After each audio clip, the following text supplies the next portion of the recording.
para nossos problemas, que é uniformizar a apresentação, né? A representação das unidades. E, como a gente apresentou inicialmente, quando a gente estava caracterizando o sistema elétrico, a estrutura, né, as partes do sistema, as grandezas envolvidas, a gente via que a gente tinha, no mesmo problema, a gente pode inserir ou agregar grandezas de escala muito diferente. Eu posso estar no mesmo problema, trabalhando com a minha residência, numa ponta aqui, né, que tem grandezas modestas, né, tensão, 127 volts, potência, alguns quilowatts ali, né, coisinhas pequenas, correntes pequenas. E, por outro lado, está ligado a um sistema enorme aí que envolve potências da ordem de megawatts numa linha de transmissão, tensões na ordem de kV, né, ligado aqui com a subestação da Eletronorte, 230 kV. Então, isso pode fazer parte do mesmo problema, onde você tem uma associação de parcelas aí com escalas bem diferentes. Então, para a gente tratar esse tipo de problema, é bom uniformizar a notação. Então, o valor por unidade, ele faz exatamente isso. Ele pega, independente, por exemplo, vamos pensar na tensão, independente do nível de tensão que eu estiver trabalhando, se eu estiver na transmissão em extra alta tensão, que eu estou na faixa lá de 500 kV para cima, ou se eu estiver lá na rede secundária de distribuição, onde está a minha residência, que eu estou na faixa só de volts, né? 220 ou 127 volts, a gente fazendo a utilização da representação por unidade, a gente uniformiza, porque essas tensões todas elas vão depender de uma base e elas acabam sendo representadas em torno de um PU. Uma tensão nominal em 500 kV é um PU, uma tensão nominal em 127 volts é um PU. Então, em termos relativos, assim, né? Elas ficam da mesma natureza, da mesma escala ali, embora represente coisas diferentes, né? Aí isso é muito bom para fazer comparações, para evitar erros de arredondamento nos métodos numéricos que a gente vai utilizar. Ou seja, aí o PU é fundamental para a nossa área aqui, né? Para a questão da representação. Então, tudo que a gente faz, os circuitos elétricos que a gente monta, né? Tá lá as grandezas em ohm, né? Quilo-ohm, não sei o quê. A gente joga tudo para PU. As correntes estão em ampere, quiloampere, vai para PU. Potência, megawatt, quilowatt, tudo vai para PU. Então, fica uniforme essas coisas. Então, dito isso, a gente pode fazer a definição formal, né? Então, a apresentação da unidade, como eu falei, então, a representação por unidade, ela simplifica os cálculos, padroniza os dados, facilita a comparação entre características de equipamentos, né, diferentes, né? Se a gente põe um equipamento enorme e um pequeno, de menor porte, tu pode comparar melhor se está em PU, tá? E a definição do valor por unidade ou PU é uma grandeza relativa. Então, o valor aqui por PU nada mais é do que o valor absoluto mesmo da grandeza por um valor que eu escolho como base. Ao dividir aqui, eu tenho um valor proporcional, aí no caso, que é chamado por unidade. Então, aqui, o valor PU, então, ele não tem uma grandeza. Se eu tiver uma impedância, o valor absoluto, 100 ohms. Aí o valor base, 50 ohms. Aí o valor PU vai ser 2 PU. Então, vai depender da base que a gente escolhe, né? Aqui é um exemplo. Se tiver uma tensão de 120 kV, por exemplo, em um problema, eu quero colocar, nesse problema, estou trabalhando com a base de tensão de 138 kV. Então, aquela tensão de 127, desse meu problema, onde a base é 138, ela vai passar a ser essa relação aqui, V em kV, V base em kV, que dá 0,8695. Então, no meu problema, eu estaria trabalhando com, em vez de 120 kV, 0,8695 PU. Aí, muitas vezes, o valor por unidade, ele também tem uma outra, assim, variante, né, de representação. Bom, aqui eu tinha esquecido, né? Então ele é adimensional, claro, né? Porque as unidades são canceladas, então ele é uma coisa relativa só. Uma outra variação dele é o valor percentual, porque muitas vezes a gente usa muito o valor percentual, como vocês viram aí nos diagramas unifilares representando o sistema elétrico, tinha muita coisa em percentual. Então o valor PU o valor percentual é o valor PU vezes 100, nada mais que isso. Então, uma impedância percentual, na verdade, é uma impedância em PU multiplicado pela escala de 100, ou seja, vezes 100. Então, tá? É somente uma transformação para melhorar muitas vezes a representação. Posso ter uma grandeza PU pequena, então, trabalhando com um percentual fica um pouco maior, né? Para se trabalhar, etc. Então, tem essas duas possibilidades. Então, o que é fundamental é saber escolher base. Para mim fazer PU tem que ter base, que é uma referência. E aí as grandezas, que a gente vai escolher como base. Nossos problemas são mais afetos a sistemas elétricos. Dentro de sistemas elétricos a gente trabalha mais com tensão, com corrente, potência aparente, né? Que é o S, em MVA, KVA, e a impedância. Essas são as grandezas básicas que nós trabalhamos nos nossos problemas. Então, eu preciso definir bases para essas grandezas. Em sistemas elétricos tem outras grandezas também. Por exemplo, você trabalha com eletromagnetismo, outra coisa, tem enlaces de fluxos, tem essas coisas, né, que densidade de fluxo, outros negócios, mas a gente não vai, no nosso caso, abordar. Então, a gente vai trabalhar tipo circuito elétrico, que são essas coisas básicas aqui. Impedância, corrente, tensão e potência. Então, entre elas, a gente tem essas relações.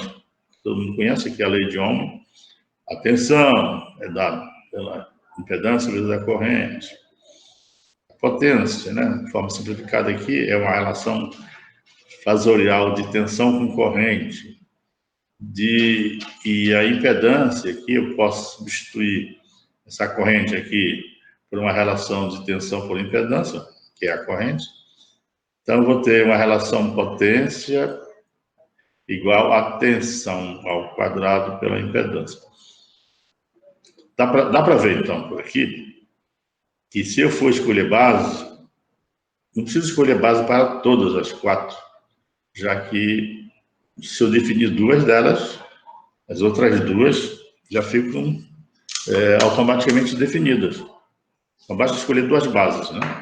E a partir dessas duas escolhidas, as outras grandezas eu obtenho a base pelas relações funcionais delas. Então é isso. Qual é a prática em sistemas elétricos? O sistema elétrico é convenção isso, né? Se faz. A gente escolhe sempre uma potência base, que é chamada de S base, e também uma tensão base, P base. Então, essa é a convenção. Todo sistema elétrico vai resolver o problema, né? A gente vai ter uma potência base e uma tensão base. E a corrente base é obtida pela relação entre as duas que eu defini. E a impedância base também vem da relação entre as duas que eu escolhi. Tá? Então fica tudo perfeitamente bem definido. Se eu tenho a potência base e a tensão base, a corrente base é essa relação entre a potência pela tensão. E a impedância base, como a gente viu, então vai ser a relação da tensão ao quadrado, tensão base ao quadrado, pela potência base ao quadrado. Então, essas conversões, né? Tem que lembrar também que no sistema elétrico interligado, né, grande, eu vou escolher essas duas coisas, potência base e tensão base. Quando a gente escolhe a potência base, ela é única para todo o sistema. Se eu estiver fazendo um problema que eu tenho eu saio da geração lá da usina em Tucuruí, aí vou para a subestação, vou para a linha de transmissão, chego aqui em Belém, na Eletronorte, vou para Equatorial Pará e vou chegando até no alimentador da Pedreira. Então, para trabalhar esse sistema de até esse ponto que eu falei, eu posso escolher uma mesma potência base. Então, vai valer para todos os trechos dele. Porém, a tensão base, não tem transformador, aí ela vai alterando. Eu escolho um trecho do sistema, por exemplo, nesse trecho todo que eu falei, eu posso escolher como tensão base a alta tensão, que são as linhas de 230 kV. Aí, se eu escolher esse trecho 230 kV como tensão base, é só ir caminhando e eu vou chegando nos transformadores. Eu vou chegar num transformador que é 230 de um lado e do outro, digamos, baixou 138. Então, a tensão base desse outro lado é 138, que é a relação de transformação. Já que a base no lado é 230, do outro lado vai pela relação de transformação. Ou seja, aí fica definido as bases de tensão em todos os trechos, já que eu vou seguir a própria relação de transformação dos transformadores. Então, essa é a convenção. Vamos ver aqui alguns exemplos de utilização do valor PU. O padrão, assim, se fornecer dados dos equipamentos de forma separada, isolada, é essa aqui, por exemplo. Aqui eu tenho uma especificação de um gerador ou motor, que é trifásico. Aí, como é que a gente fornece isso? Ele não é um sistema, ele está isolado aqui. Aí, então, os dados de placa vão dizer a capacidade dele. Então, ele tem aqui a capacidade, uma potência. Aqui, no caso, a potência aparente, né? Ele tem potência ativa e ativa. Nesse caso, 200 MVA. E ele opera com uma tensão, no caso, 13,8 kV. E tem uma impedância. Aqui, no caso, é somente a reatância, foi desprezada a resistência. E aí, então, essa reatância, e se lembrar, se a gente colocar um gerador, a gente tem uma fonte de tensão e uma impedância até chegar à condição terminal dele. Então, essa reatância é 12% fornecida. Então, está sendo usado um valor percentual. Na verdade, ela é 0,12 PU.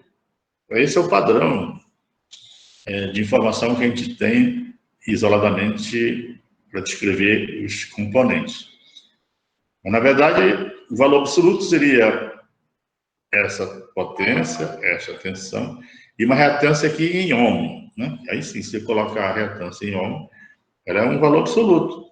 Eu posso ligar com qualquer outro componente elétrico. Agora, em percentual, esse valor percentual só é válido nessas condições terminais, porque ele, como ele está em percentual, o PU, né, ele tem uma expressão em relação a essas bases aqui, a base de potência e base de tensão da máquina. Se mudar essas bases de potência e tensão, esse valor que muda, tá? Vamos ver como é que a gente conseguiria o valor em ohm disso daí, né?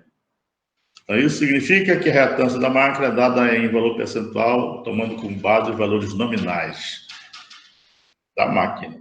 Então, teria isso daqui. Então, esse valor que foi dado, ele é um valor em ohm que eu não sei, dividido por uma impedância base que eu sei. E a impedância base está aqui, né? Foi dada as duas coisas vezes 100.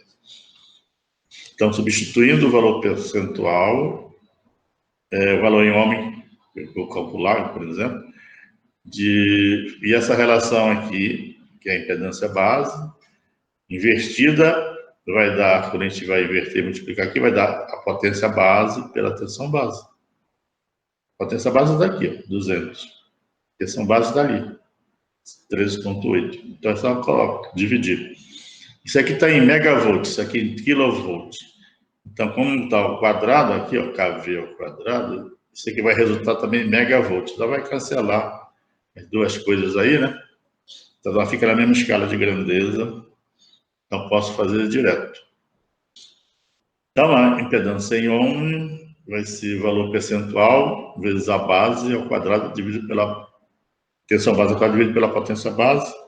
Substituindo os valores numéricos, vou ter que a impedância, a reatância dessa máquina aqui é 0,12, que é o valor PU aqui, né? 138,8 kV ao quadrado por 200 MVA, que dá 0,11421 ohms. Bom, aqui eu tenho o valor elétrico, bem, o valor ohm, né? Isso aqui é um valor absoluto, não altera. Vem das características, né, do material elétrico aqui, né, da máquina, etc. Está associado já com aspectos construtivos dela, que vai dar essa impedância. Outro exemplo de uso, transformador. Né? Aí o transformador é interessante, né? Quando a gente já até viu o modelo dele, aqui um transformador, ele tem o primário e o secundário, então é dado aqui a capacidade em MVA, potência, né? Ele normalmente trifásico, então isso aqui é a potência trifásica. Aí a tensão do primário, 13,8 kV, é a tensão do secundário, 138 kV. E foi dada uma reatância de dispersão de 16%. Aí vocês já podem perceber que quando a gente trabalha com valor percentual ou valor PU, uma vantagem em utilizar esse valor percentual PU em transformadores é que ele tem uma impedância igual em PU, tanto no primário quanto no secundário, é o mesmo valor, só tem um valor de impedância em percentual, tanto para o primário e o secundário, não está distinguindo nada aqui. Então, a reatância PU do transformador é a mesma, tanto para o lado primário como para o lado secundário. Mas as reatâncias em ohm nos lados primário e secundário são diferentes e podem ser calculadas como segue. Por que elas vão ser diferentes? Porque eu tenho duas tensões, né? A gente já falou, quando a gente escolhe uma tensão base para um lado, se eu escolher uma tensão base 138 kV, se eu passar para esse outro lado do transformador, vai ser outra tensão base, que é 13,8 kV. Mas a potência base que eu escolhi para o sistema é única. Então, isso que a gente vai ver. Reatância do primário em ohm é o valor PU que foi dado, esse daqui, vezes a impedância base do primário. Isso é multiplicar, né? Porque então PU multiplica pela base vai dar o valor em ohm. E é exatamente a impedância base, a tensão base ao quadrado pela potência base. Aqui no primário, o que é que nós temos? O V base é 13,8. É só colocar aqui.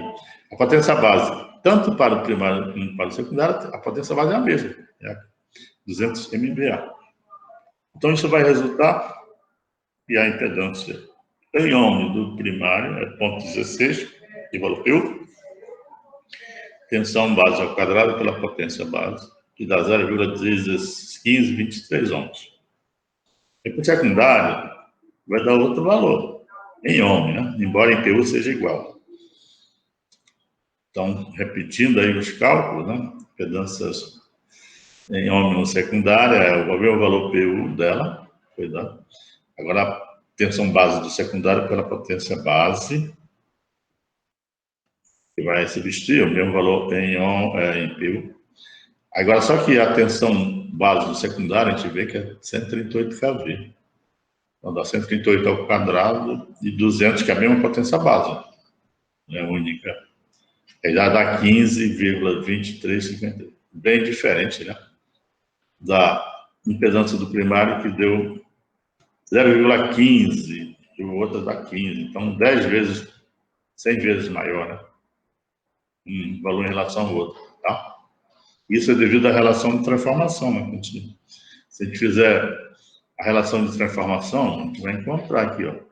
Eu pegar a impedância do primário, dividir pela impedância secundária, aqui estaria as operações que a gente fez essa operação nessa daqui, vai sobrar isso aqui, e na verdade isso aqui é 1 sobre 10 ao quadrado, que é igual a 1 sobre A ao quadrado.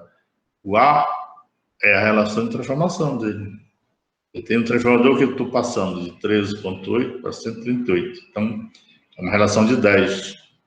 Então, aqui está a relação ao quadrado, esse 10 ao quadrado, tá? Então, é só confirmar. Então, se eu quiser transformar a impedância secundária do transformador em relação ao do primário, é só multiplicar a relação do primário pela impedância, pela relação de espira, no caso, né? Ao quadrado. Tá. Relação de transformação. Muito bem, então, o que vai acontecer é que a gente precisa fazer mudanças de base.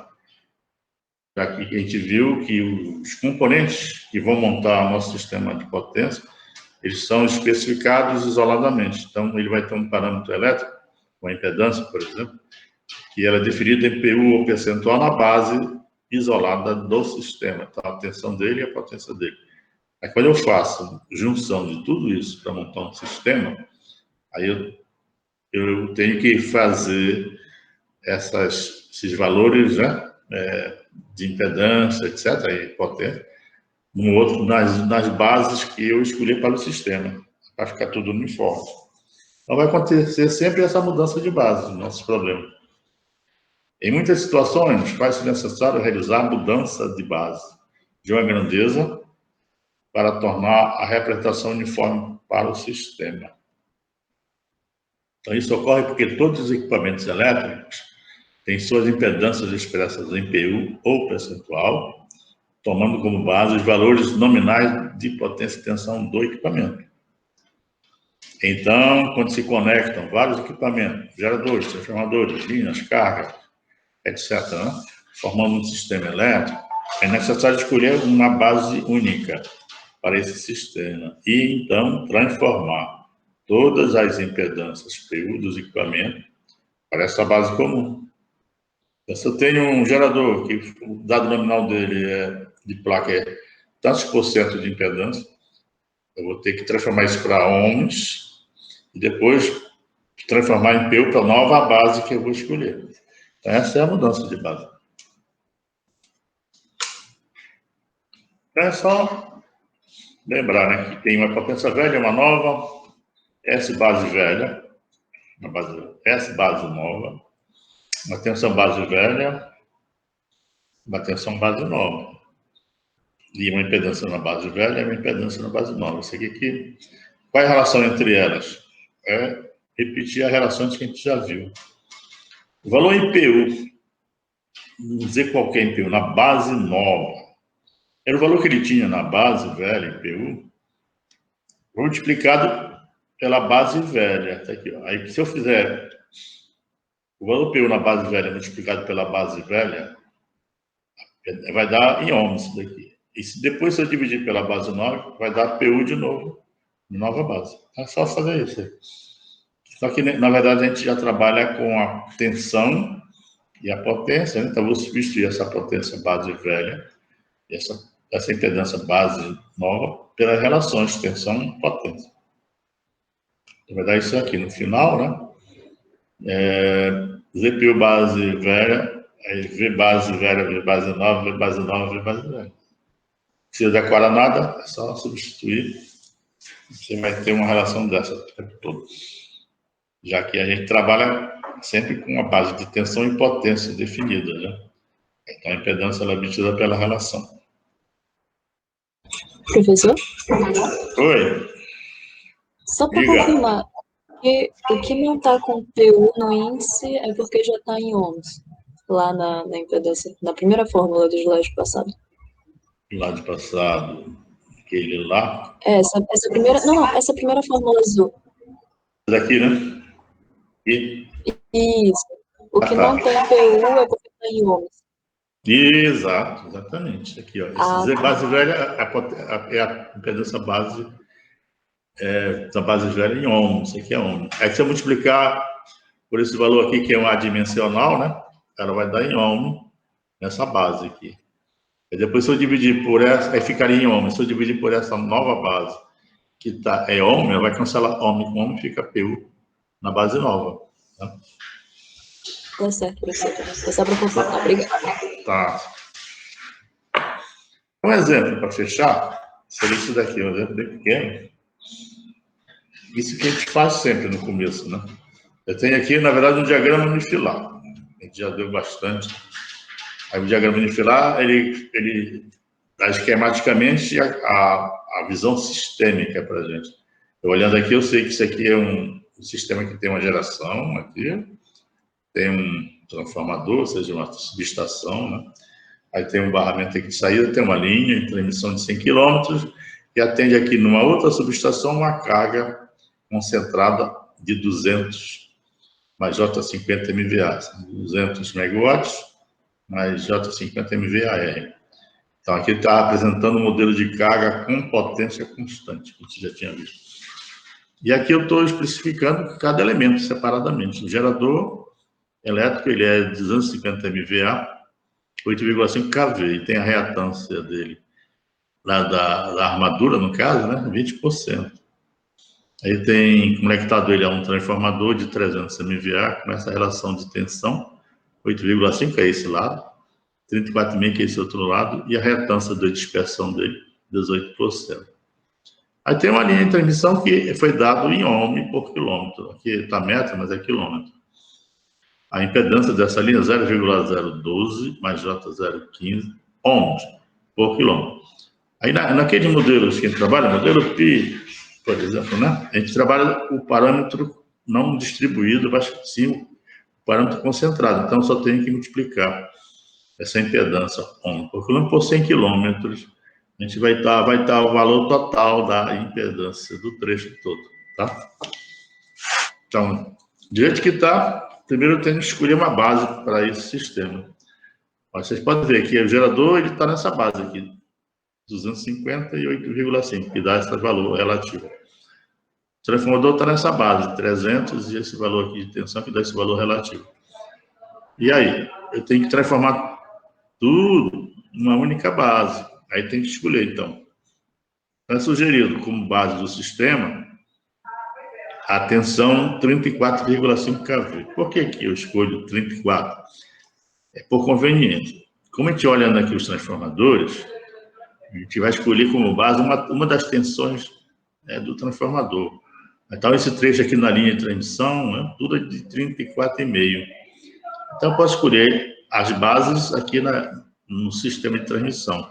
Seria uma tensão 34,5 e a potência base 100 MVA. Poderia ser outra potência? Poderia. Poderia escolher 300, 250 ou outro valor. Esse 100 MVA é muito usado em sistemas elétricos. Você vai encontrar tudo que é lugar, potência base 100 MVA. É tanto usado que acabou ficando um valor assim muito utilizado, mas não quer dizer nada. Você pode usar qualquer outro. Então, sempre os problemas que a gente faz, aparece lá o 100 MVA como potência base. Mas por conveniência mesmo, que dá uma relação assim, boa, né? Relativa aí no caso. Então, se eu escolher as bases do sistema, o que eu tenho que fazer? Transformar essas impedâncias aqui, para essas bases. Vou fazer uma mudança de base, já que elas estão em outra base aqui. E eu vou ter que pegar o parâmetro da linha e dividir pela impedância base nesse trecho aqui. E também dividir a carga que foi dada pela potência base, que na verdade é essa aqui, a potência base. Você vai dividir. Então, vamos fazer isso. A solução para o gerador, vem aqui, gerador. Então, a impedância, a reatância do gerador em PU na base nova a reatância do PU na base velha. Aqui tem base velha e aqui seria nova, né? Trocou aqui o negocinho. Mas é aquela relação, base velha, base nova, né? E ao fazer isso, a gente vai ter essa relação. Então, essa impedância na base nova é o valor que foi dado na base velha, que é 20, então 0,20 PU. Eu tenho que transformar esse valor aqui em ohms, né? Então, eu vou ter que multiplicar pela potência base. Qual é a potência base dele? 8,5 kV ao quadrado dividido pela potência, a tensão base, 8,5 dividido pela potência base dele, que foi dado aqui. E depois vou dividir, vou multiplicar, aí fica em ohm. E depois eu divido pela nova base, que aqui está invertida, né? Porque eu vou dividir, aí fica a potência em cima e a tensão embaixo, que é a mesma. Aí você vê que sempre cancela. A tensão base velha é a nova, porque eu estou no mesmo trecho aqui. E como eu escolhi como base a relação de transformação, né? Uma tensão base de um lado, a do outro passa a ser base. Então, a velha e a nova aqui é a mesma. E aqui, isso aqui está na mesma base. Tá? Então, dá 0,8 PU. Aí, o transformador, que é esse daqui, mesma história, né? A reatância do transformador na base nova vai ser o valor da base antiga, em PU, 0,18, é multiplicado pela base velha, que é 34 ao quadrado, dividido por 300. Aí, ao fazer isso, multiplicando isso, dá em ohm, que eu vou dividir pela nova base. E é invertida, né? Porque fica dividido. Fica 100 por 34,5. Aí cancela. Fica essa relação aqui que dá 0,6. 0,06. Aí a linha não está em PU ainda, ela está em ohm por quilômetro. Aí o que eu faço? Eu multiplico por quilômetro, pelos 100 quilômetros, que é o comprimento. Aí vou ter essa linha, o valor concentrado, que a gente usa no modelo pi. Então, teria a impedância da linha, como sendo 1,2, mas já está 15 ohms. Bom, mas é o que tem que colocar em PU. Aí só é dividir, então, essa impedância pela impedância básica. A impedância base nesse trecho é a tensão base desse lado aqui ao quadrado, que é 34,5 ao quadrado, dividido pela potência base que a gente escolheu, o sistema todo com 100, né? Então, pronto. Então, a ZPU é o valor ohm dividido, né, pela impedância base, que é o inverso, né? Fica a potência em cima, a tensão embaixo, ao quadrado. Vai dar 0,100, 1008, né? Mas já está 1,2602 PU. Pronto, agora só falta a carga. Aí a carga é só... Professor, Oi? você não poderia repetir essa para a linha de transmissão, por favor? Que eu não entendi o que foi que aconteceu. Aqui tu tens, né? O valor que foi dado, a impedância foi dada ohm por quilômetro, né? Aqui está metro, mas está errado, é quilômetro. Aí, para te saber a impedância concentrada, que é o valor em ohm, né? É só multiplicar pelo comprimento da linha. Aí tu vai dar, cancela quilômetro, vai multiplicar 100 por esse valor aqui, aí vai dar 1,2, mas já está 15 ohms. Então, esse é o valor da impedância da linha, do valor concentrado dela, no trecho todo. Aquele modelo pi que a gente usou, ele usa o valor concentrado. Então, a gente sempre tem que multiplicar pelo comprimento, quando é dado o valor distribuído. Bom, então, se eu tiver em ohm, eu vou passar agora para PU. Então, o valor dela em PU é o valor em ohm, que é isso, dividido, né, pela base. Aí eu vou dividir pela base, eu vou dividir aqui ela pela tensão ao quadrado, dividido pela potência. Aí o que eu vou fazer? Inverter e multiplicar. Aí vai para cima a potência, que é 100, a base, né? E a tensão base, que é 34,5 kV. Aí fica potência, tensão, porque estava dividindo, e aqui investi para fazer a operação. Que vai dar 0, esse valor aqui, né? PU. Esse é o valor PU. Aí todos estão na mesma base, só falta agora colocar na mesma base a carga.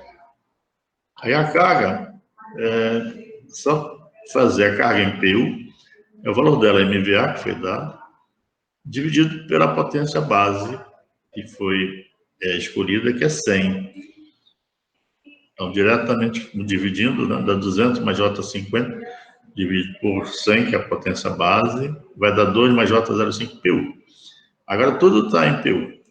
Então, isso aqui, que é um diagrama de impedância, que a gente chama, né? Diagrama unifilar, aliás, diagrama unifilar, ele vai se transformar agora em um circuito elétrico, onde cada elemento desse eu vou colocar os parâmetros verdadeiros. Seria isso daqui. Então, o modelo final que a gente vai trabalhar é um modelo onde eu tenho aqui nosso gerador, representado por uma fonte de tensão, que a gente já viu que é esse modelo, né, que a gente usa.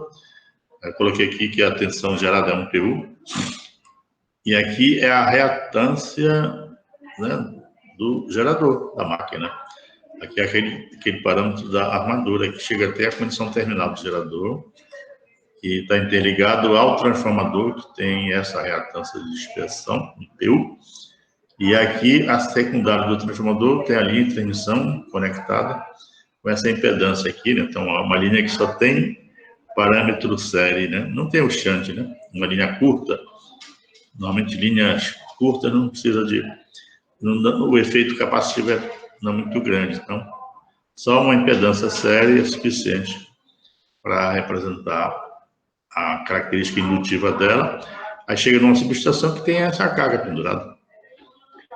Então, a partir desse diagrama, é que a gente vai fazer a modelagem matricial para representar esse nosso sistema pela matriz de admitância que a gente falou. E aí, a partir do modelo matricial, fazer os estudos de planejamento. Então, obrigatoriamente, sempre a gente vai ter, para iniciar nosso estudo, um padrão desse. Diagrama de impedância. Onde esse diagrama de impedância, eu vou fazer uma representação matricial para ele, em termos de tensão e corrente e as impedâncias que estão aqui.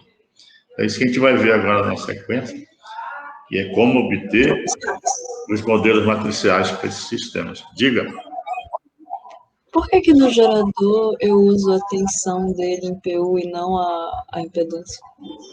Não, aqui o modelo do gerador, você lembra? Ele é uma fonte de tensão e uma impedância, né?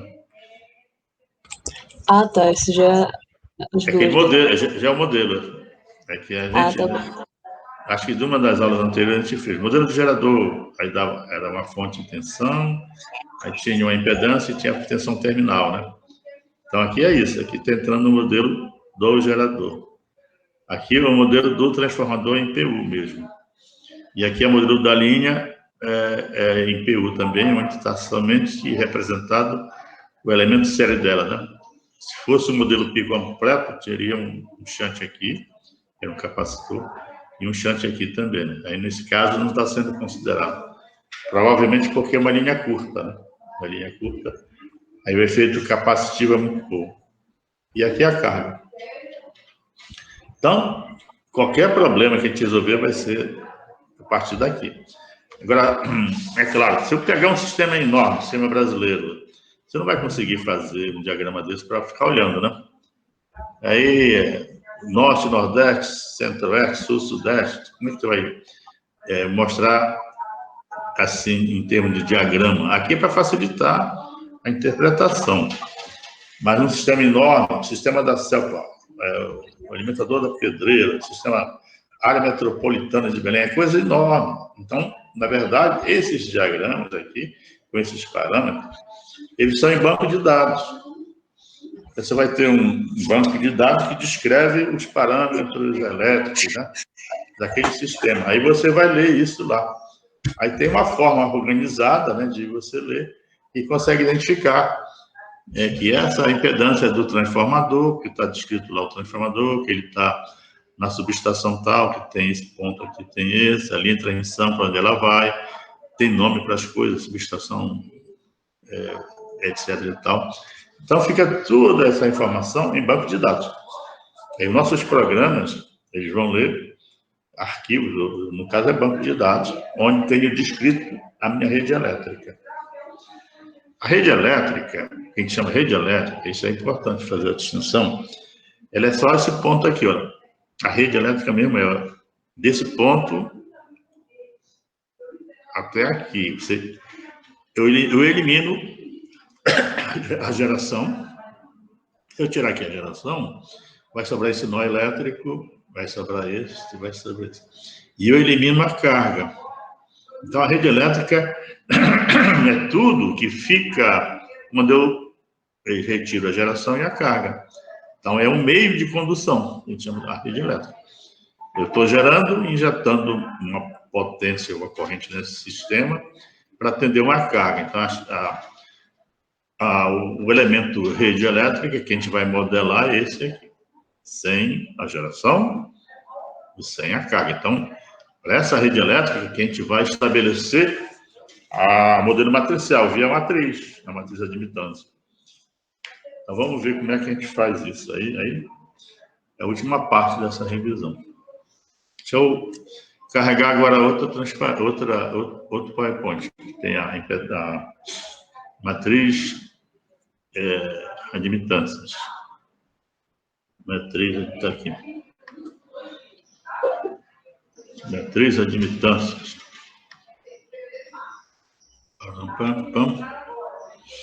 Então, matriz de admitâncias nodais. Então, antes de chegar nela, vamos ver aqui uma pequena teoriazinha, né? Então, aqui a gente vai trabalhar com a matriz de admitância. Aqui está em inglês, não tem problema. Admittance Matrix. É a chamada Y-bars, ou Y-barra. Então, essa matriz, ela tem todos os parâmetros elétricos representativos das redes, né?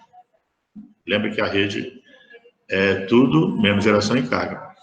Então, o modelo que a gente trabalha é essa. Eu tenho uma relação, quando eu trabalho com admitância, eu tenho sempre uma relação entre corrente e tensão, né, pela lei de Ohm. Se eu trabalhasse com impedância, que é essa aqui de baixo, ó, Z, impedância nodal, esse N aqui de nó, eu teria uma relação entre tensão e corrente, que é a lei de Ohm direto, né? Aí, como a admitância é o inverso da impedância, tem essa alternativa de representação, onde eu tenho que a corrente é igual à admitância, a matriz da admitância, vezes o vetor de tensões. Tá? Então, tanto uma quanto outra a gente usa. Aí tem aqui esse Nzinho que é representar nó elétrico. Agora, por que é nó elétrico? O nó, você lembra que circuito? A gente tem uma referência nodal e tem uma referência de malha. Aqui, nesse caso, a referência de nó é uma coisa assim. Esse aqui é um circuitinho qualquer, onde eu consigo ver que eu tenho um nó elétrico bem aqui, né, que conecta os elementos elétricos diferentes. Aqui tem uma fonte conectada a essa resistência, a essa outra. Então, aqui é um nó elétrico. Aí, depois, seguindo aqui, eu tenho outro nó elétrico que conecta essa resistência também, é aquela outra fonte. E aqui embaixo eu tenho um único nó elétrico, que eu chamo de referência, nó de referência. Por quê? Tem que ter um nó de referência porque as tensões dos nós, uma tensão nodal. O que seria uma tensão nodal? Aqui no nó 1 eu tenho uma tensão E1 que é estabelecida desse ponto até a referência que seria o neutro, né? O ponto de aterramento, né? Seria a referência de tensão. Então, daria uma tensão de fase, né? Da fase. Então, ela é uma tensão que eu chamo do nó, nodal. Aí eu teria aqui a outra tensão do nó 2, um E2, entre esse nó e a referência. Então, a referência é importante, né, para estabelecer as equações, né? Aí, em termos de corrente, eu tenho uma corrente nodal. Eu teria aqui esse nó elétrico, então eu tenho uma corrente injetada aqui. E tem esse outro nó elétrico que tem uma corrente injetada aqui nele. Então, só tem duas correntes injetadas e duas tensões. Então, o sistema aqui é fácil de identificar todas as grandezas. Aqui eu teria, se eu fosse abrir essa expressão, ficaria I1 e 2, duas injeções, né? Corrente I1 injetada aqui, corrente 2 injetada aqui, que é igual a uma matriz 2 por 2, Y1, Y2, Y21, Y22, e teria as tensões E1 e E2. Meu problema seria dessa natureza. Que poderia trabalhar como se fosse impedância também, tá? Mas a gente vai trabalhar com Y baixo. A outra referência que a gente usa no sistema de circuito elétrico é a referência de malha. Então, uma coisa similar aqui, ó, pequena, eu teria aqui 3 resistências também, né? Esse modelinho aqui. Aí, o problema da referência de malha é que eu tenho que definir essas correntes de malha, não sei se vocês lembram dela. essa corrente de malha é fictícia, né? Tem que estabelecer uma corrente de malha, outra corrente, pelo menos aqui, dependendo da dimensão, eu tenho que definir todas as malhas independentes para o meu circuito, para me representar corretamente o meu circuito. Aí, então, aqui no caso, seriam 3 malhas independentes. 1, 2, 3. Vocês podem ver que ainda tem mais malha. Se eu quiser fazer, eu faria essa malha aqui entre esses dois. Entre esse e esse aqui, daria outra malha. Poderia ter outra malha maior, grandona. Então, a malha é mais complicada. É difícil de definir em sistema muito grande. Pega um sistema real, sistema da Equatorial Pará, a área urbana de Belém, cheia de transformadores, de ramais, de tudo, subestações. Como é que eu vou definir no circuito elétrico quais são as malhas que tem? É impossível. Pega o sistema brasileiro, como é que eu vou definir essas malhas? Eu tenho, ainda mais que tem que definir malhas independentes, no mínimo, né?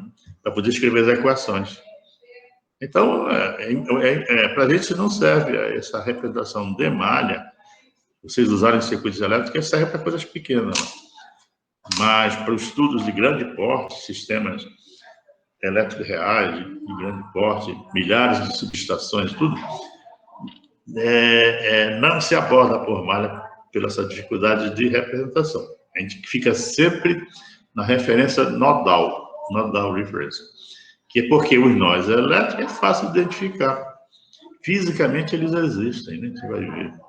Então, a gente vai trabalhar com esse modelinho de referência nodal, onde a equação que a gente vai escrever, essencialmente é essa. Eu vou escrever para cada sistema uma matriz Y-bus, uma matriz de admitâncias que representa a rede elétrica. Né? Mas, vamos lá. Vamos começar aqui com um sistema desse tamanho. Esse aqui já é um sistema, e aqui eu tenho um nó elétrico aqui, uma barra 1, né? Chamamos de nó elétrico. Tem outro nó elétrico 2, tem outro nó elétrico 3, outro nó elétrico 4 e outro nó elétrico 5. Então, aqui é um sistema pequeno.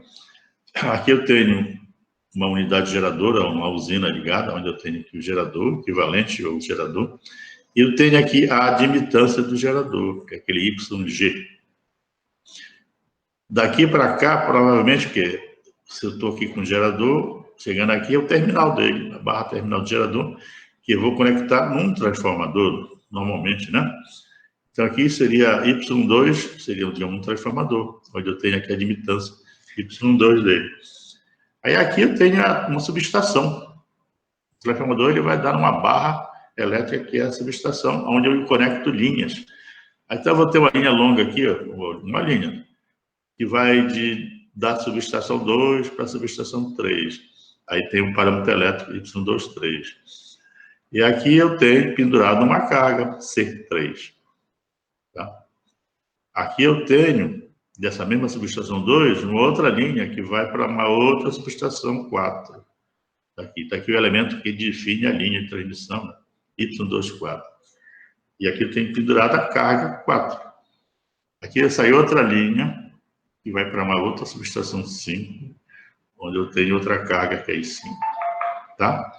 Então, o nó elétrico é uma coisa bem... Esse aqui tem 5 nós, eles são bem definidos, inclusive coincidem com a estrutura física do sistema elétrico.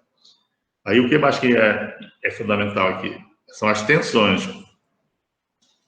Então aqui a tensão que me interessa, a tensão de fase, é um sistema trifásico, aqui está sendo representado só uma fase, então tem uma tensão de fase, que é em termos desse nó elétrico aqui, esse ponto elétrico, o terminal do gerador.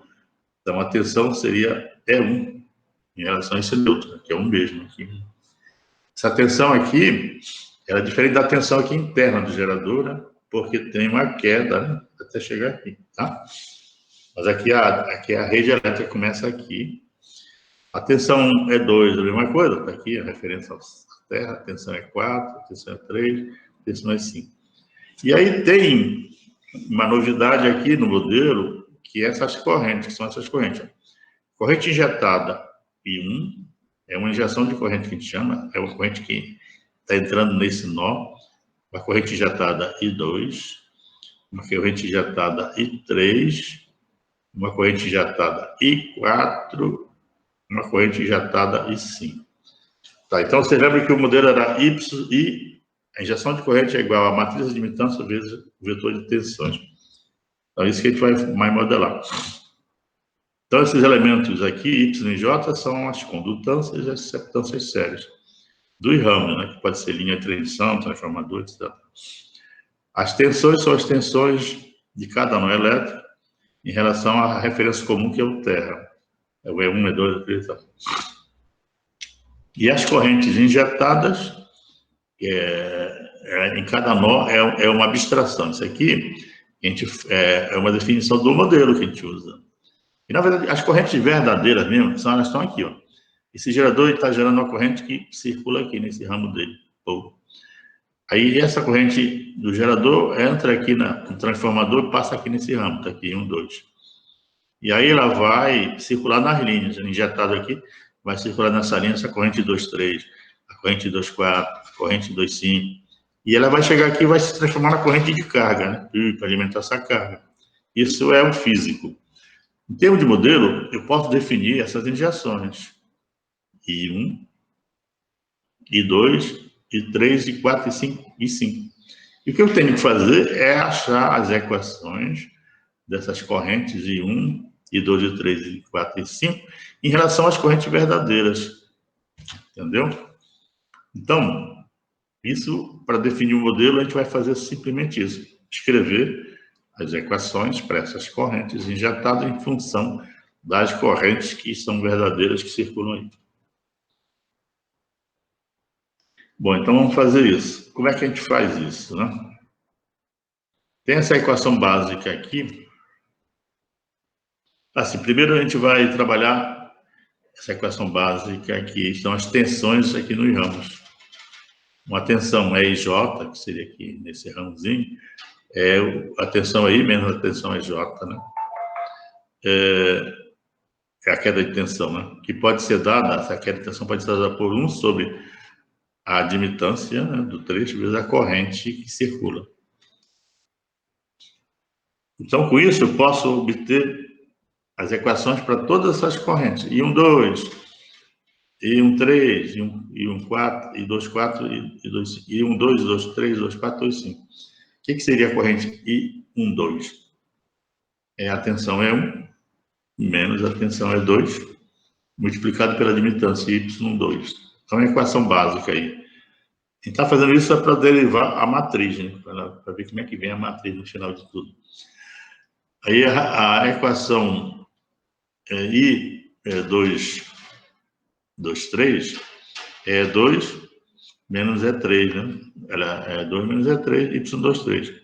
Aí 2, 4, é 2 menos E4, Y2, 4. É 5, I2, 5, é 2 menos E5, Y2, 5.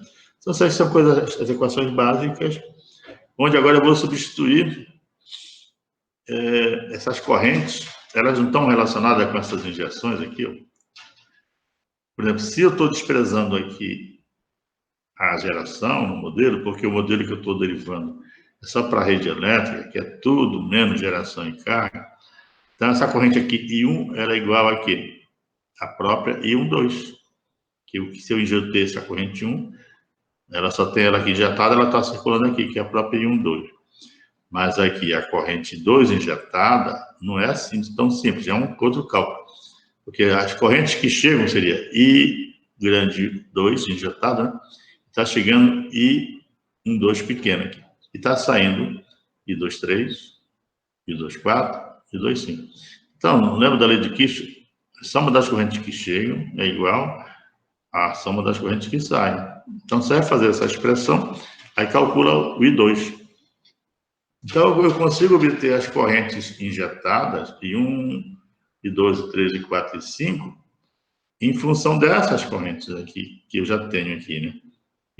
E assim eu substituo e obtenho o modelo que eu quero. É isso que está sendo feito agora. Então, a corrente I1 injetada é a própria I2, a corrente 2 injetada é essa relação I2, 3, I2, 4, I2, 5, menos I1, 2. a I3 injetada é exatamente o negativo, porque está chegando I1, I2, 3 chegando, e está chegando I3. Então, elas somam zero. Então, I3 é igual a passar para o outro lado, I2, 3. Aí, 4, mesma coisa, e 5. Então, eu já tenho aqui as minhas correntes, que foi definida por modelo, que são as injeções de correntes, elas estão expressas em função das correntes verdadeiras. O que eu faço agora para terminar o meu modelo?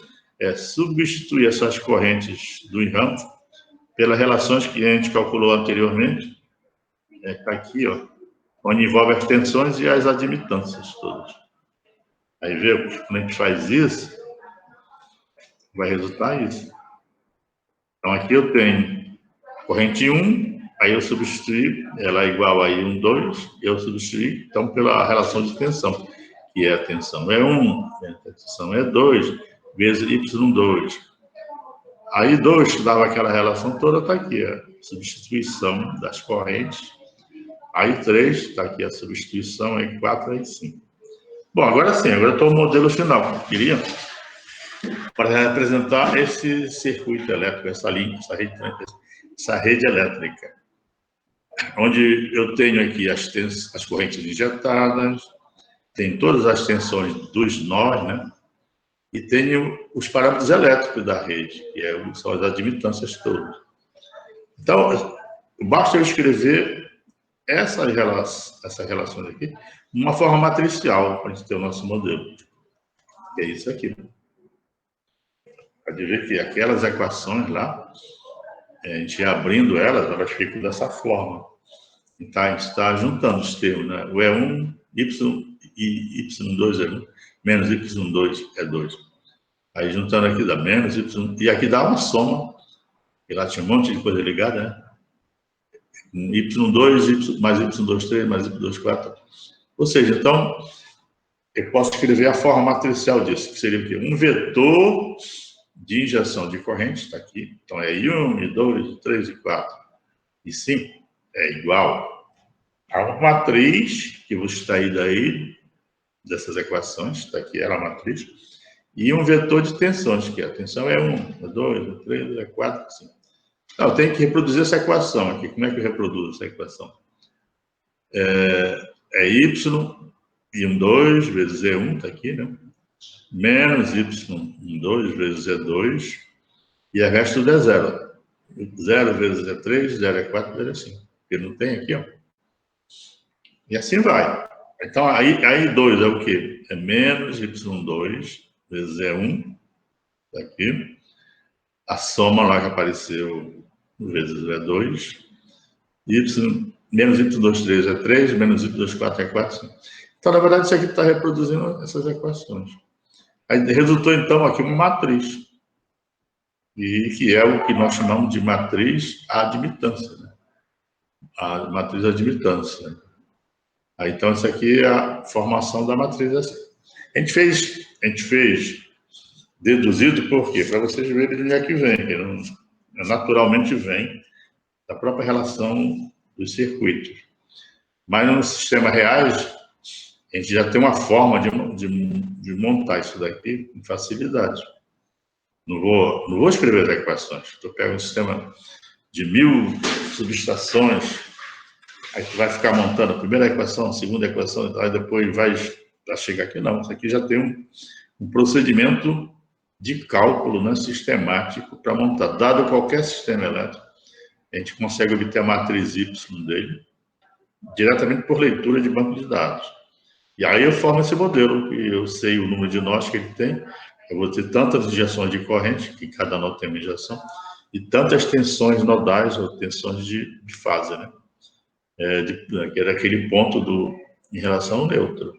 Aí já é o modelo circuital da rede elétrica, né? Então, como é que a gente monta essa matriz? Ela é fácil de ver. Se a gente olhar aqui, aqui o modelo que nós chegamos é esse, está dizendo que eu tenho um vetor de injeção de corrente, que é esse. No caso desse sistema específico, tem 5 nós elétricos, então tem 5 correntes. I1, I2, I3, I4, I5. Lembrando que tudo é complexo, né? Módulo e fase. Está aqui a barrinha aqui de vetor, né? E aqui a matriz de admitância, que está aqui, ó, a matriz. E aqui o vetor de tensões, E1, E2, E3, E4, que são complexos também, módulo e fase. Então, essa matriz seria o nosso modelo da rede elétrica. Então, a rede elétrica, como a gente falou, só lembrando, tira aqui o modelo do gerador, tira todas as cargas, aí sobra só a rede elétrica, que ela é representada por essa matriz. Então, o que tiver na rede elétrica vai aparecer aqui dentro dessa matriz. E é exatamente a rede elétrica que transmite a energia toda, né, da geração para carga, etc. Então, agora, olha, como é que eu monto a matriz? Aqui eu tenho o elemento, vamos ver a diagonal dela. Aqui eu tenho o elemento Y11 da matriz. Y é igual a quê? Seria esse elemento. É tudo que está ligado a esse nó. Aqui que está ligado a esse nó. Essa impedância não entra, porque ela não faz parte da rede elétrica. Então, só tem essa aqui, Y2. Então, o elemento Y11 da matriz é a própria admitância ligada nesse nó que é Y2. Aí, o elemento da diagonal aqui, Y22, que corresponde a esse nó aqui. Aqui, Y22, né? É a soma de tudo que está ligado no nó. Então, o que está ligado no nó? Y2 mais Y23 mais Y24 mais Y25. Está aqui, ó, apareceu aqui. A gente obteve.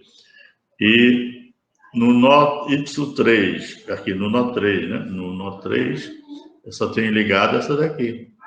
No nó 4, só tenho ligado essa daqui, ó, 4. E no nó 5, só tenho ligado essa. Aí, fora da diagonal, o que resulta? Aqui eu tenho esse elemento Y1, 2, né? Ele é um negativo do que está ligado entre 1 e 2. Aqui a barra 1, aqui a barra 2. Então, isso corresponde ao elemento Y2 na matriz. E ele vale o negativo da impedância que tiver aqui no meio, da admitância. Então, menos Y2. E entre 1 e 3, como a gente viu, é zero, porque não tem ligação física direta. Eu não tenho uma ligação entre 1 e 3 diretamente. Então, isso está dizendo que essa ligação é zero. Entre 1 e 4 não tem, entre 1 e 5 não tem. Então, os elementos fora da diagonal é o negativo da admitância de conexão entre esses nós. Tá? Entre 2 e 3 é menos Y2, 3. Entre 2 e 3 aqui. E aí, outra coisa, a matriz é simétrica. Pode ver que aqui eu tenho Y2, que é menos Y2 aqui, né? E aqui, olha, ele é simétrico. O 2,1 menos Y2. Então, ela é toda simétrica. E vocês podem ver que ela vai ficar cheia de zeros também. Isso é uma característica da matriz. Então, vamos lá, continuando. Então, aqui, essa matriz, então, a admitância, ela tem dimensão, é sempre quadrada, tem dimensão n por n, onde esse n sempre é o quê? Número de nós elétricos. Número de nós elétricos. Esse nodes aqui, electric nodes, é nós elétricos. Da rede, né? Do grid, electric grid. Bom, aí, então, aquilo que eu falei está descrito aqui. Montagem da matriz de admitância, nodais por inspeção. Então, as duas regrinhas que a gente usa para montar a matriz são essas duas regras. E aí, em programa de computador, isso aqui é convertido em código. Então, a gente vai ler um banco de dados e converter essas regras num código de tal forma que eu vou acumulando os elementos. Então, os elementos da diagonal são dados pela soma de todas as admitâncias conectadas ao nó em questão. Só somar tudo que está conectado.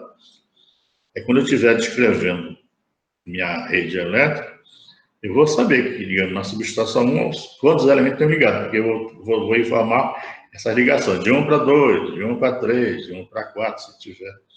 Então, ao ler essas informações, você vai só somando o elemento diagonal Y11, né? Soma tudo. Na 2 vai somando os correspondentes, assim por diante. Aí, entre 1 e 2, foi informado qual é a conexão. Aí eu sei que é o negativo. Elementos fora da diagonal principal são dados pela admitância ou pela admitância equivalente, no caso de existir mais de uma, conectada entre os nós em questão. Isso aqui é equivalente por quê? Porque a gente normalmente tem circuitos duplos, né? Tu tens uma subestação para uma outra, tu tem duas linhas, né? Um circuito duplo tem uma linha, tem outra linha, né? Aí, dependendo da necessidade de operar com as duas. Aí, quando você vai representar a matriz, tem que representar o equivalente. Tem que fazer o equivalente das admitâncias, para ser a linha representar o circuito duplo em si. Então, seria circuito duplo. Tá, então, é fácil, né, de trabalhar com a matriz admitância. Aí, aqui, ela tem essas características aqui. Matriz admitância, ela é simétrica, como a gente viu.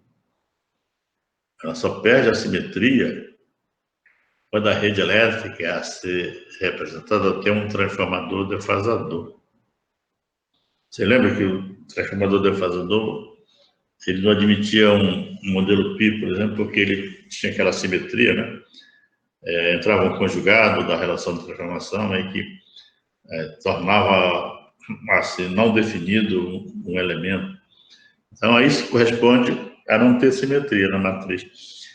Se eu tiver um transformador defasador, por exemplo, aqui, digamos que isso aqui fosse aqui é um transformador, digamos que ele fosse um transformador defasador. Aí, entre o elemento 1 e 2, eu não poderia representar assim de forma simétrica, aí menos y2, menos y2, que aí iam ser valores diferentes aqui, né? A gente viu lá, quando a gente fez o modelo do transformador defasador, aparecia uma relação de transformação e no outro aparecia o conjugado dessa relação, que são coisas diferentes. Aí o que acontece quando tem um transformador defasador? Ele deixa assimétrico só aquele pedaço, que na verdade seria aqui, nesse caso, que eu estou supondo que é aqui o transformador, seria somente esse bloquinho, 1, 2, 2, 1 e 2, 2. A matriz não seria simétrica nesse segmento. Mas o resto todos seria, já que não tem outros transformadores, tá?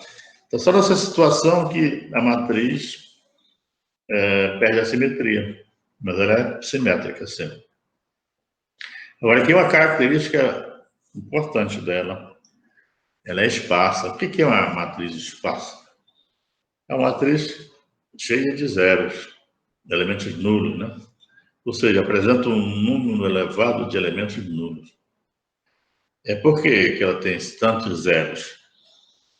Dá para ver aqui, ó. Aqui é um sistema pequeno, um sistema 5x5, né? Bem pequeno. Então, daria aqui um arranjo de 25, né? Elementos, né? 5x5, 25. Aí, de 25 já tem quantos zeros? Tem 1, 2, 3, 4, 5, 6, 7, 8, 9, 10, 11, 12, quase a metade, né? De nulos. Agora, então, imagina, então, uma matriz dessa representando o sistema Nordeste todo, a rede elétrica aqui no Norte toda, interligada da Eletronorte, a área metropolitana de Belém, por exemplo, muitas subestações, são 12 subestações, muitos transformadores, ia ser só zero isso aqui, né? Por que isso acontece? Porque eu não vou ter ligação de todos os nós elétricos entre si. Aqui tem no caso aqui do sisteminha, tem essa usina, ela só está ligada nesse nó. Esse nó que é a subestação, ela só se liga a esse transformador, o equivalente, que vai dar aqui um barramento. Aí isso aqui tem várias ligações, tem uma, tem duas, tem 3 linhas saindo dele. Mas normalmente a maioria das vezes tem uma só. Ou seja, cada nó elétrico tem poucas ligações entre os outros, né? A vida acontece entre os adjacentes dele, quem está próximo dele, só com o próximo, né?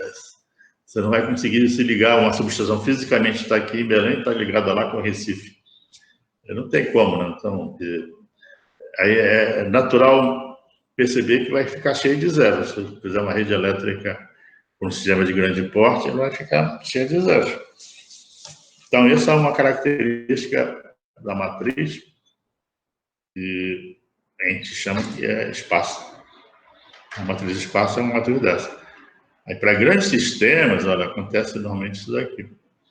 A espacidade é em torno de 99%. Então, 99% quer dizer que o arranjo bidimensional é quase nulo.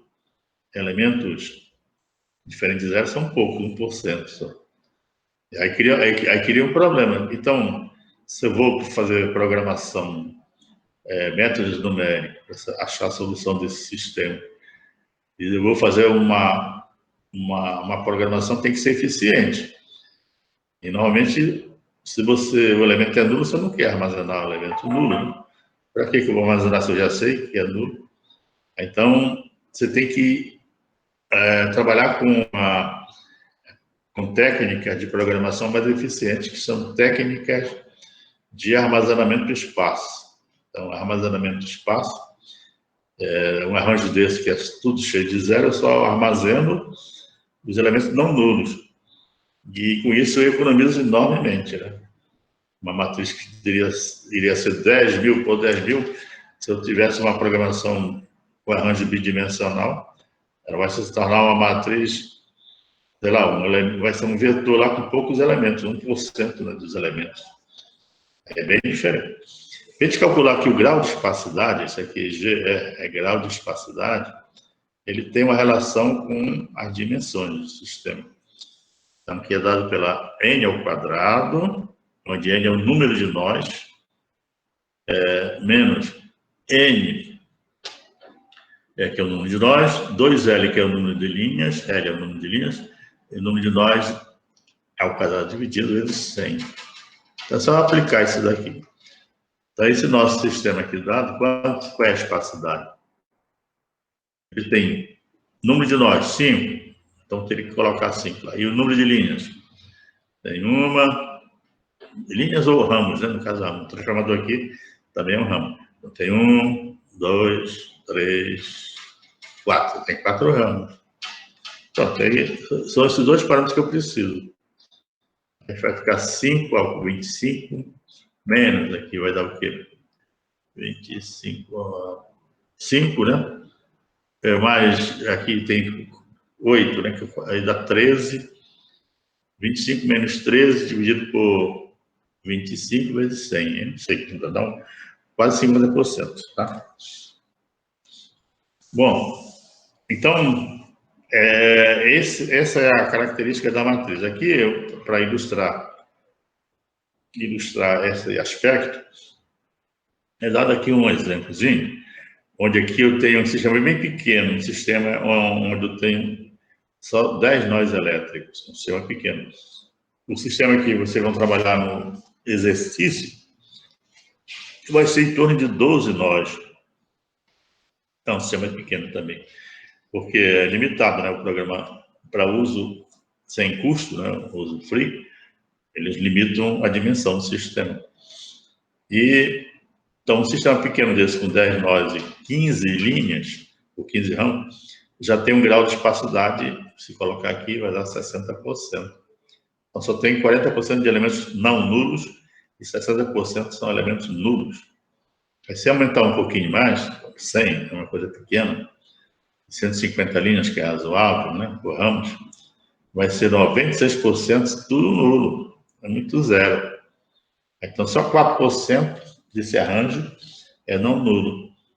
E tiver 1000 subestações ou 1000 nós elétricos, que não é grande isso aqui, né? A gente faz problemas de 10.000, 15.000, 20, assim vai.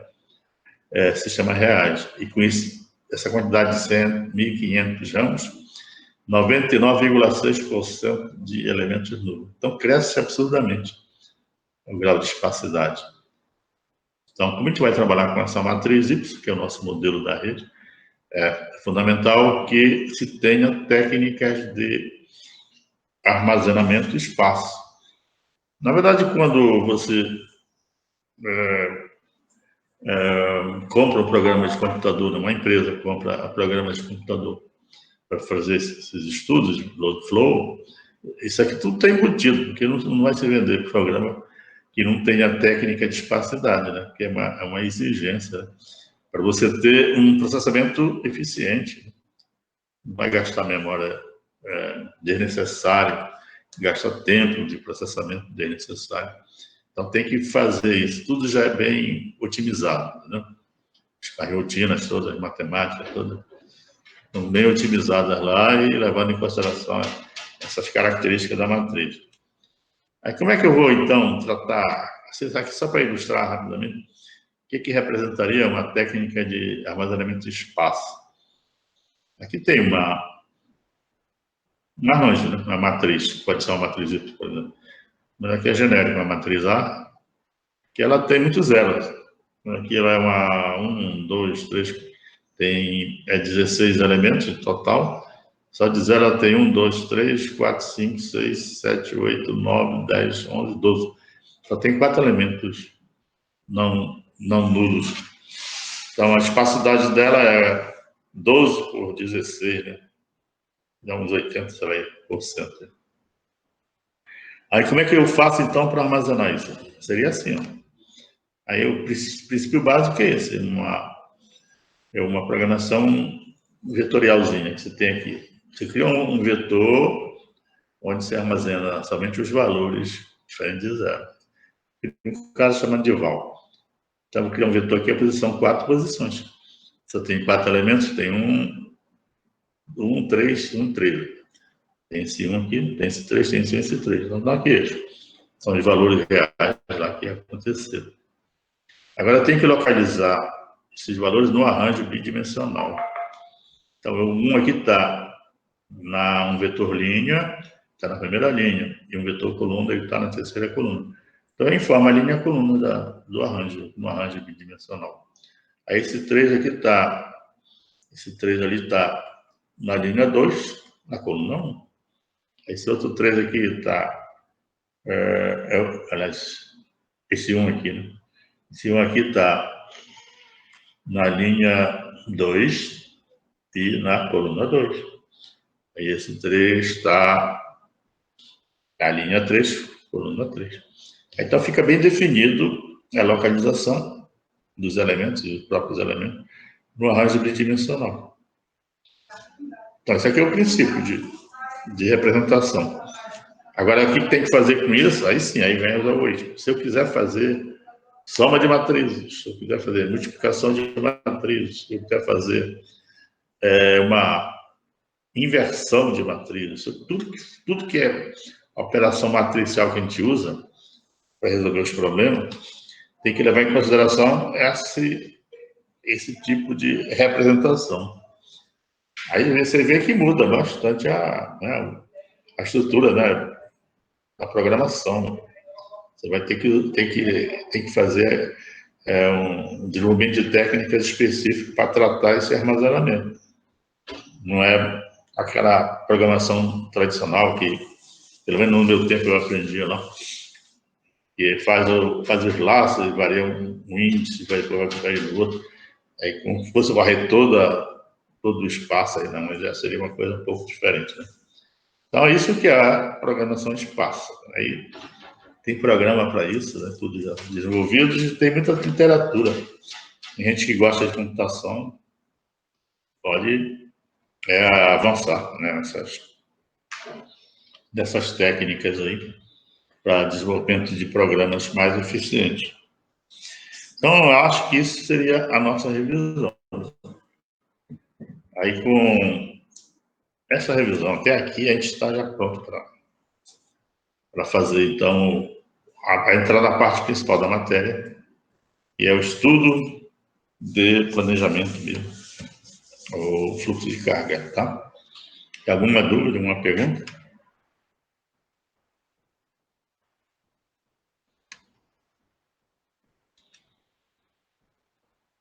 Então, deixa eu ver se eu tenho aqui, não está aqui, mas eu vou pegar o exercício para te dar uma olhada rapidinho. O exercício que eu passei, ver onde é que ele está, só para a gente ter uma ideia. Lista de exercício de revisão. Lista de exercício de revisão. Está aqui. Se eu coloquei lá, eu coloquei no Classroom. Vocês podem acessar lá. Vocês estão vendo aí?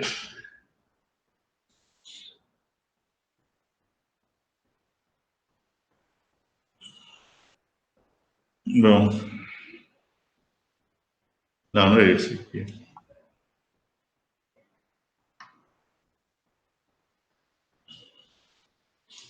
Não é esse, peraí, deixa eu pegar. Aqui eu peguei o arquivo errado. Tem que ir aqui na turma de vocês.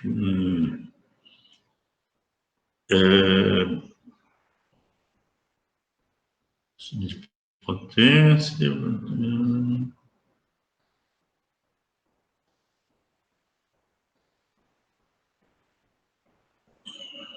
Aqui. Lista de exercícios aqui. Essa. A turma aqui, sistema de energia. Vocês estão vendo aí, então, né? Então, vou passar. Então, essa lista, pode ver que é sobre o conteúdo que a gente viu até agora. Então, a pergunta 1, por exemplo. Considere o sistema de potência cujo diagrama de flash está mostrado na figura abaixo. Essa figurinha aqui é um sistema maior, um pouco, né? Onde foi dado a especificação dos componentes todos, né? Aí estão conectados formando esse sistema. O que a gente quer, tomando como base a potência base 100 e a tensão base 220 kV, que é lá na linha ali, obter uma representação nas novas bases. Então, transformar tudo para PU, esse sistema. Aí, a partir da representação em PU, nas novas bases, um monte de diagrama de impedância para esse sistema. Então, vai montar um diagrama de impedância para esse mesmo sistema aí, usando a representação PU. Aí, o 2, item 2, considera o sistema elétrico de potência cujos dados estão apresentados na tabela 1, que é essa tabela aqui. Então, aqui é dados de linha e de barra. Os dados de linha são esses, assim. Quando eu tenho aqui, normalmente é informado assim, né? Da barra 1 para a barra 2. Aí mostra o elemento elétrico que está ligando. Da 2 para 3, o elemento elétrico aqui é uma linha. Da 2 para 4, o elemento elétrico e o valor dele, né? PU. 3 para 4. Isso aqui é típico assim que se informa dados de topologia nos bancos de dados, né? D para e o valor do parâmetro ali que está. E aqui tem dados de barra. Está dizendo que tem 1 barra, 2 barra, 3 barra, 4 barra, ou 4 nós elétricos. E aqui foi dada uma solução, né? De um fluxo de carga, por exemplo, onde tem aqui um módulo de tensão na barra 1, a fase, o ângulo de fase, tensão na barra 2, a fase, e assim por diante. Aí foi dado aqui que a barra 1 tem uma geração com 227 megawatts e 51 MVA, não tem carga. A barra 2 não tem geração, mas tem uma carga pendurada. A barra 3 também não tem geração, mas tem uma carga. E a barra 4 é somente uma barra de uma subestação de bypass. Aí que ele quer monte um diagrama unifilar que rende a topologia apresentada na tabela 1. Então, é montar um diagrama, na verdade, pode ser unifilar, mas é mais de impedância, porque já foi dado as impedâncias aqui, né? Então, montar um diagrama de impedância aí. Depois, monte a matriz Y para esse sistema aqui que você montou, diagrama de impedância, e calcule a espacidade, tá? E depois tem a outra pergunta, considerando que vai ser incluída uma nova linha entre as barras 2 e 3, com os mesmos parâmetros da linha existente, modifica a matriz admitâncias nodais montada no item 2, de modo a representar essa alteração topológica. Então, montar a matriz e, quer dizer, está montada a matriz, então alterar para incluir mais uma linha. Vocês verem que é bem fácil, né, fazer isso. E o último é, considerando os módulos das tensões apresentadas na tabela 1 e as suas respectivas fases, indique no diagrama deste sistema quais são as direções dos fluxos de potência ativa e potência reativa nos diversos trechos da rede. Isso aqui é para pegar aquele conceito que a gente deu de que quem rege, né, a direção da potência ativa, quem determina, é a abertura angular. Então, a potência ativa vai fluir do ângulo maior para o ângulo menor. Né? E quem rege o fluxo de potência reativa, ou seja, a direção da potência reativa, é a diferença de tensão, ou seja, o gradiente de potencial. Então, o reativo vai fluir da tensão com módulo maior para a tensão com módulo menor. É só mostrar isso lá, utilizando esses resultados aqui, ó, módulos e fases. Tá? Então, seria isso aí. Aí, essa lista vocês tentem fazer. E numa das aulas mais na frente eu passo o gabarito. A gente discute e tal, só para fixar bem esse conteúdo. E na próxima aula, quinta, a gente já vai ver, então, iniciar a matéria principal, que é o estudo de fluxo de carga. Aí depois, em seguida, mais umas aulas, aí eu passo o exercício para vocês realizarem, né? Aí vai ter mais algumas aulas de como usar o programa, vai pedir para o Carlos fazer para a gente aí. Aí, basicamente, a gente está fechando, porque você já tem um seminário, aí depois do exercício, vocês apresentam, né? Faz o exercício e apresentam, aí já tem a nota final de tudo, tá? Então, creio que lá para junho, né, que a gente tem que encerrar, né? Tá tudo ok. Alguma pergunta, alguma coisa?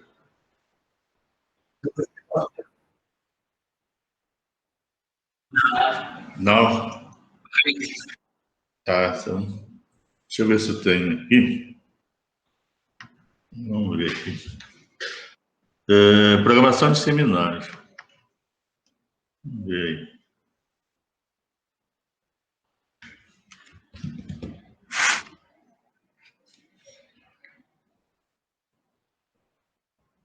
Está abrindo.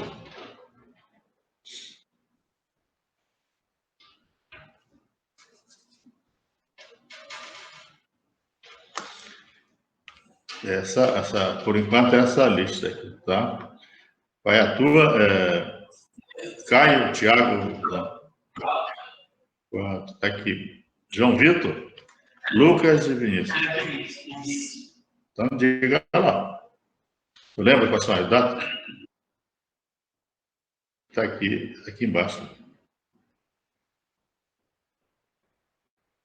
Tem 4/5, 6/5, 11/5, 13, 18 e 20. 18, a gente está assim, pensando em fazer 3 por sessão de aula, né? Então, 18 já tem, 13...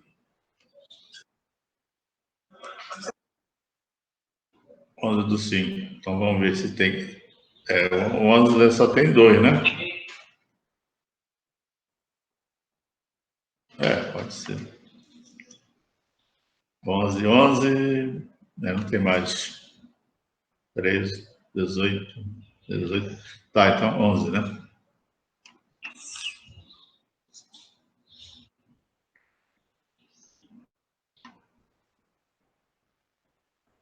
Quatro.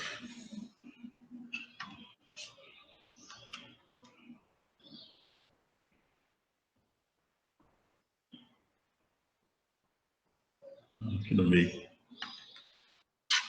11/05. 21. Ok. Tá legal. De nada.